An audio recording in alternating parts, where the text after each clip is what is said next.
నమస్తే, welcome to KTV Telugu. నేను వసంత్. ఈరోజు ముఖ్యంగా మనం ఒక టాపిక్ తీసుకున్నాం. ఆ టాపిక్కి సంబంధించి మనం చూసినట్లయితే లేబర్ మైగ్రేషన్, అంటే దేశంలోనే ఒక రాష్ట్రం నుంచి మరొక రాష్ట్రానికి మైగ్రేట్ అవుతుంటారు పబ్లిక్. అది డైలీ లేబర్ కానివ్వండి, బిజినెస్ కానివ్వండి, సాఫ్ట్వేర్ కానివ్వండి, హార్డ్వేర్ రంగం కానివ్వండి, ఏదైనా సరే. సో వీటన్నిటికి సంబంధించి మనం ఒకసారి లేబర్ మైగ్రేషన్ ఉత్తరాది రాష్ట్రాల నుంచి దక్షిణాది రాష్ట్రాలకు, ఎస్పెషల్లీ మన హైదరాబాద్కు, తెలంగాణలో ఏ విధంగా మైగ్రేట్ అవుతున్నారు పబ్లిక్ అంతా కూడా, ఏ రంగాల్లో. ముఖ్యంగా మనం చూసుకున్నట్లయితే ప్రధానమైన కారణం అక్కడి నుంచి ఇక్కడికి రావడానికి ఒకటి పాపులేషన్. సౌత్లో పాపులేషన్ కంట్రోల్ చేయగలుగుతాం, కానీ నార్త్లో పాపులేషన్ కంట్రోల్ చేయలేరు. అట్ ద సేమ్ టైం అక్కడ కాస్ట్ ఆఫ్ లివింగ్ ఎక్కువ, ఇక్కడ కాస్ట్ ఆఫ్ లివింగ్ తక్కువ. అక్కడ ఒక్కొక్కరు పాపులేషన్కి సంబంధించి ఈ పాటికి 25-30 ఏళ్ళు వచ్చేపాటికే దాదాపుగా వాళ్ళకి 3 నుంచి 5 పిల్లలు ఉండే పరిస్థితులు ఉన్నాయి. బట్ అదే దక్షిణాది రాష్ట్రాల్లో ఉన్న పబ్లిక్కి ఒకళ్ళు లేదా ఇద్దరు మాత్రమే ఉంటారు, అది కంట్రోల్ చేయగలిగారు. సో అక్కడ కాస్ట్ ఆఫ్ లివింగ్ అక్కడ చాలా ఎక్కువ ఉంటుంది, ఇక్కడ తక్కువ ఉంటుంది. సో ఇంకొకటి చూసుకున్నట్లయితే నార్త్ ఇండియాలో లా అండ్ ఆర్డర్ ప్రాబ్లం ఉంటుంది అన్నమాట. ఇప్పుడు సాయంత్రం 6-7 అవగానే మహిళలు చాలా స్వేచ్ఛగా తిరగలేరు నార్త్ ఇండియాలో. బట్ సౌత్ ఇండియాలో తిరగలుగుతారు, ఎస్పెషల్లీ మన తెలుగు రాష్ట్రాల్లో కానీ ఇలాంటి వాటిలో. ఈరోజు పబ్లిక్గా గచ్చిబౌలి, హైటెక్ సిటీ ప్రాంతాల్లో దాదాపుగా 10 గంటలు 11 గంటలైనా సరే చాలా స్వేచ్ఛగా మహిళలు తిరిగే పరిస్థితి ఉంది. కానీ ఉత్తరాది రాష్ట్రాల్లో ఆ పరిస్థితి ఉండదు. దాని నిమిత్తమే అక్కడ నేర చరిత్రలు ఎక్కువ ఉంటాయి అన్నమాట. ఈ నేపథ్యం అక్కడ నార్త్ ఇండియాలో ఎక్కువ ఉండే పరిస్థితి ఉంది. బట్ సౌత్ ఇండియాలో చాలా తక్కువ ఉంటుంది. బట్ వీళ్ళందరూ అక్కడి నుంచి ఇక్కడికి వచ్చి మైగ్రేట్ అవ్వడం వల్ల ఇక్కడ బ్రతుకుతున్న దక్షిణాది రాష్ట్రాల్లో బతుకుతున్న లేబర్స్కి కానివ్వండి, ప్లంబర్స్కి కానివ్వండి, ఎలక్ట్రీషియన్ కానివ్వండి, డ్రైవర్స్, జొమాటో, స్విగ్గీ ఇలాంటి వాటి ఆర్డర్స్ అన్నిటికీ కూడాను ఎస్పెషల్లీ వాళ్ళే ఉంటారన్నమాట. మరికొన్ని చూసుకున్నట్లయితే మరీ ముఖ్యంగా ఏదైతే బీహార్, ఉత్తరప్రదేశ్ ఈ ప్రాంతాల నుంచి డైలీ లేబర్కి సంబంధించి, అలాగే ప్లంబింగ్ వర్క్ సంబంధించి, ఎలక్ట్రీషియన్ వర్క్కి సంబంధించి వీళ్ళందరూ వస్తూ ఉంటారు. కొంతమంది అమెరికాలోనూ ఇలాంటి దేశాల్లో సెటిల్ అయిన వాళ్ళ పిల్లలందరూ కూడా అక్కడ వాళ్ళందరూ అక్కడ సెటిల్ అయి ఉంటారు. బట్ పేరెంట్స్ మాత్రం ఇక్కడ ఉంటారు. ప్రతి నెల సంవత్సరానికి ఇంతను డబ్బులు పంపిస్తూ ఉంటారు. వాళ్ళు అక్కడ సంపాదించిందంతా ఇక్కడ భూములు కొనడానికో లేదంటే బంగారం కొనడానికో ఇక్కడ స్పెండ్ చేస్తుంటారు. సో ఇదంతా కూడాను నార్త్ నుంచి వచ్చిన ఎవడో ఒక పనికి జాయిన్ అయిన వ్యక్తి వాళ్ళతో చాలా నమ్మకంగా పనిచేస్తూ ఉంటాడు అన్నమాట. వాళ్ళ నమ్మకంగా పనిచేస్తూ నార్త్లో వాళ్ళ ఆధార్ కార్డులన్నీ ఇక్కడికి మార్చుకోవడం, వాళ్ళ అడ్రస్ ప్రూఫ్లన్నీ మార్చుకోవడం. బట్ ఇదంతా నకిలీనే. వీళ్ళందరూ కూడా ఇక్కడ జాయిన్ అవుతున్నారు. సో ఏదో ఒక రోజు అర్ధరాత్రి ఆ పెద్దవాళ్ళు నిద్రపోతున్న సమయంలో ఇంట్లో ఉన్నదంతా మూట కట్టుకొని వెళ్ళిపోతూ ఉన్నారు. చాలా నేరాల్లో చూస్తున్నాం మేము. వాళ్ళ యొక్క ఓనర్కి కానీ, ఇంటి ఓనర్కి కానీ, కంపెనీలో పనిచేసే వాళ్ళకి కానీ ఓన్లీ జస్ట్ వాళ్ళ యొక్క పేరు డీటెయిల్స్ తప్ప వాళ్ళ యొక్క ఆధార్ కార్డు కానీ, వారి యొక్క బంధువుల యొక్క రిలేషన్స్ కానీ, ఆల్టర్నేటివ్ నెంబర్స్ కానీ, వాళ్ళ సొంత ఊరు కానీ అలాంటి చాలా తక్కువ మంది తెలుస్తున్నాయి. కాబట్టి పూర్తి డీటెయిల్స్ సేకరించుకొని పెట్టుకొని ఉంటే, మన జాగ్రత్తలో ఉంటే నేరాలను మనం కొంతవరకు అరికట్టవచ్చు. బట్ ఇదంతా తీరని నష్టం. అట్లాగే ఇక్కడ మనకి దొంగతనాలు కానీ, నేరాలు కానీ, చైన్ స్నాచింగ్ కానీ, మర్డర్లు కానీ, ఇందులో సుపారీ కిల్లర్స్ ఎవరైతే రోహింగ్యా ముస్లిమ్స్ ఉన్నారో వాళ్ళందరూ కూడా సుపారీ కిల్లర్స్గా మారే పరిస్థితులు ఇక్కడ ఉన్నాయి. నేర ప్రవృత్తికి అలవాటు పడ్డవాడు ఎవడైనా కూడా వాళ్ళ యొక్క పరిస్థితి, ఆర్థికమైన పరిస్థితి, సామాజికమైన పరిస్థితుల్లో వాడు నేరం చేయడానికి ఆస్కారం ఉంటుంది. గతంలో పోలిస్తే చైన్ స్నాచింగ్స్ కూడా చాలా వరకు తగ్గిపోయినాయి. కాబట్టి నేరాలు అనేటువంటి కంట్రోల్లో ఉన్నాయి చాలా వరకు. మనము ఎంత నేరమైన మనం చేస్తే వితిన్ గంటల్లో, రోజులలోనే మనం డిటెక్ట్ చేస్తున్నాం. కాబట్టి నేరస్తులు మన దగ్గరికి వచ్చి నేరం చేయాలంటే భయంలోనే ఉన్నారు.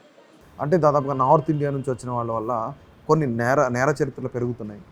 మనకు కంపేర్ టు సౌత్లో నేర చరిత్ర అనేది చాలా తక్కువ ఉంటుంది. మర్డర్లు కానీ, మానభంగాలు కానీ, రేపులు కానీ, ఆడపిల్లలను ఎత్తుకుపోవడం, మహిళలను అపహరించి వేరే రాష్ట్రాలకు, వేరే దేశాలకు అమ్మడం కానీ, ఇవన్నీ కూడా ఎక్కువ నార్త్లో చూస్తూ ఉంటాం మనం. బట్ వాళ్ళందరూ కూడా ఇక్కడికి వచ్చి చేసే పరిస్థితులు ఇలానే ఉన్నాయి. బట్ వాళ్ళు రావడం వల్ల మన వాళ్ళకి చాలా నష్టం ఉండదు. ఇక్కడికున్న డైలీ లేబర్స్ కానీ, ఇక్కడ పనిచేస్తున్న కార్మికులకు కానివ్వండి, వాళ్ళందరూ ఇప్పుడు మన వాళ్ళు అయితే ఒక 1000 రూపీస్, 1200 అట్లా ఎక్స్పెక్ట్ చేస్తూ ఉంటారు. బట్ వాళ్ళు 400 ఇచ్చినా, 500 ఇచ్చినా ఇక్కడ వర్క్ చేస్తారు కష్టపడి. బట్ మరీ ముఖ్యంగా వాళ్ళందరూ ఇక్కడికి రావడానికి ముఖ్యమైన కారణాలు అవి. బట్ వీళ్ళ వల్ల నేరాలు పెరుగుతున్నాయి. ఇక్కడున్న లేబర్స్ నష్టపోతున్నారు, కార్మికులు నష్టపోతున్నారు, ఆటో వాళ్ళు నష్టపోతున్నారు. అలాగే ఇప్పుడు ర్యాపిడోలు కూడా వాళ్ళు లైసెన్స్ ఉంటే చాలు, వాళ్ళు ర్యాపిడో డ్రైవ్ చేసుకోవచ్చు, బైక్ ఆటో డ్రైవ్ చేసుకోవచ్చు, జొమాటో, స్విగ్గీ ఇలాంటివన్నీ కూడా ఆన్లైన్ ఆర్డర్స్ కోసం. ఇంకా మరీ ముఖ్యంగా వాళ్ళు తీసుకొచ్చిన పరిస్థితులు, వాళ్ళు తీసుకొచ్చిన సంస్కృతి ఎంత దూరం వెళ్తుందంటే, మన తెలుగు రాష్ట్రాల్లో ఉన్న ఒక మారుమూల పల్లెటూరుకు కూడా పానీపూరిని పరిచయం చేశారు. మనం సాంబార్, ఇడ్లీ, అట్లాగే దోశ ఇవన్నీ తింటూ ఉంటాం. సాయంత్రం అయ్యేపటికి బజ్జీ కానీ, పకోడీ కానీ తింటూ ఉంటాం. బట్ వాళ్ళు సాయంత్రం 4 నుంచి 8 లోపు మనం ఏదైనా టిఫిన్ చేస్తాం. బట్ వాళ్ళు పానీపూరి అలవాటు చేస్తారు, పావు బాజీ అలవాటు చేస్తారు, బ్రెడ్ ఆమ్లెట్లు, నూడిల్స్ ఇలాంటివన్నీ, మ్యాగీలు ఇలాంటివన్నీ కూడాను వాళ్ళు అలవాటు చేస్తున్నారు. బట్ వీటన్నిటికీ మనం అట్రాక్ట్ అయ్యి ప్రతిరోజు వాళ్ళకేంటంటే మనమే వాళ్ళని పెంచి పోషిస్తున్నట్లు ఉంది. కానీ ఇవన్నీ కూడాను రాష్ట్రానికో దేశానికో జీడిపి పెంచడానికి ఉపయోగపడతాయి కానీ బట్ నష్టమే. దీని యొక్క ముఖ్య ఉద్దేశం ఏంటంటే టార్గెట్ సౌత్ అని కూడా అనుకోవచ్చు.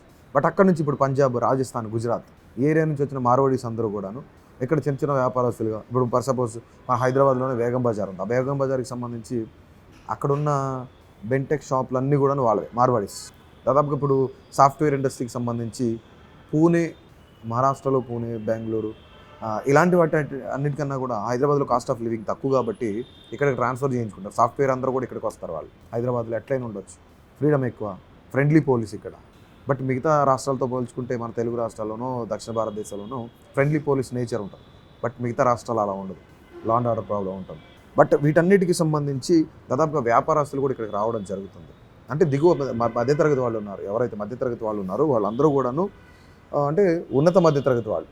వాళ్ళకి అక్కడ కొంత ప్రాపర్టీ ఉంటే 1.5 2 కోట్లు అక్కడ ఉంటే కనుక వాటన్నిటిని అమ్మేసుకొని ఇక్కడ తీసుకొచ్చి 1 కోటి రూపాయల్లో ఇల్లు కొనుక్కొని మరో 1 కోటి రూపాయలు బ్యాంకులో వేసుకుంటే దాదాపు వాడికి 30 నుంచి 50,000, 40,000, 45,000 ఈ మధ్యలో వడ్డీ అనేది వస్తుంది ప్రతి నెల.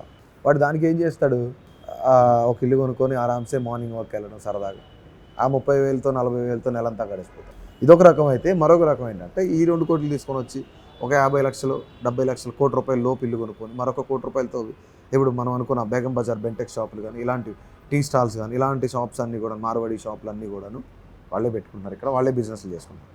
దాదాపు ఇప్పుడు మన వాళ్ళు, మన తెలుగు వాళ్ళు, ఇక్కడ మన తెలంగాణ వాళ్ళు బిజినెస్లు చేసేవాళ్ళు, అలాంటి బిజినెస్లు చేసేవాళ్ళు చాలా తక్కువ.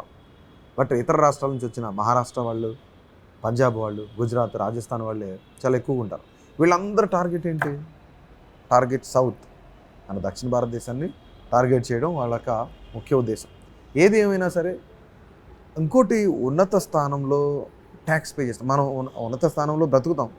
దీంతోపాటు ట్యాక్స్, ముఖ్యంగా ట్యాక్స్ కూడా పే చేస్తున్నాం. దక్షిణ భారతదేశం మొత్తంలో ఎక్కువ ట్యాక్స్ పే చేసే రాష్ట్రాలుగా ఉంది. ఎక్కువ మన దక్షిణ భారతీయులే ట్యాక్స్ పే చేస్తున్నారు. దట్టు ఇప్పుడు ఇంకొక వాదన బయటకు వచ్చింది, తెర మీదకి వచ్చింది.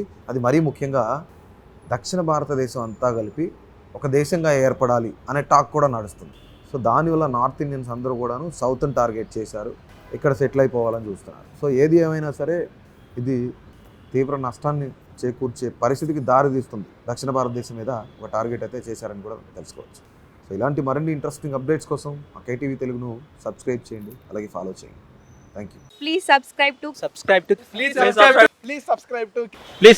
KTV Telugu. KTV Telugu. KTV Telugu. KTV Telugu channel.